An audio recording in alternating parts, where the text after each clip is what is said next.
ஜெர்மனியை ஆட்சி செய்து வந்த ஹிட்லர் அவரது ஆட்சி காலத்தில் அமெரிக்கா மற்றும் நாசா விண்வெளி மையங்கள் ஆகியவற்றை விட முந்தி நின்றதாகவும், விஞ்ஞானிகள் மூலம் ரகசிய விண்வெளி ஓடம் மூலம் நிலவுக்கு சென்று விட்டதாகவும் கருத்துக்கள் பரவலாக பேசப்பட்டு வருகிறது. உயிரியல் தொடர்பான ஆய்வுகளில் ஈடுபாடு கொண்ட ஹிட்லர் தனது நண்பரும் விஞ்ஞானியுமான மருத்துவர் ஜோசப் மெங்காலே உதவியுடன் தன்னை போலவே ஒருவரை குளோனிங் முறையில் உருவாக்கிவிட்டதாகவும் ஒரு கதை இணையத்தில் பரவியுள்ளது.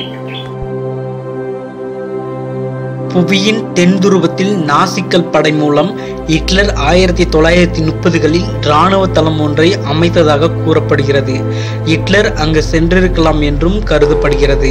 கடந்த 1943ஆம் ஆண்டில் நாசிக்களின் இராணுவ தளபதியாக இருந்த அட்மிரல் கார்ல் டோனிட்ஸ் ஹிட்லருக்காக நீர்மூழ்கி கப்பலை கட்டமைப்பதில் ஜெர்மனி பெருமைப்படுகிறது என்று கூறியிருந்தார். எனவே அந்த கப்பலில் ஹிட்லர் அண்டார்டிகாவுக்கு சென்றிருக்கலாம் என கருதப்படுகிறது. நாசிக்கின் நீர்மூழ்கி கப்பலை இங்கிலாந்து இராணுவம் 1950களில் அழித்துவிட்டது. ராண்டி ஹான்சிங் என்பவர் எழுதியுள்ள ஹிட்லர் எஸ்கேப் என்ற புத்தகத்தில் ஹிட்லர் 1945ஆம் ஆண்டு ஏப்ரல் மாதத்தில் ஸ்பெயினுக்கு தப்பிச் சென்றதாக குறிப்பிட்டுள்ளார்.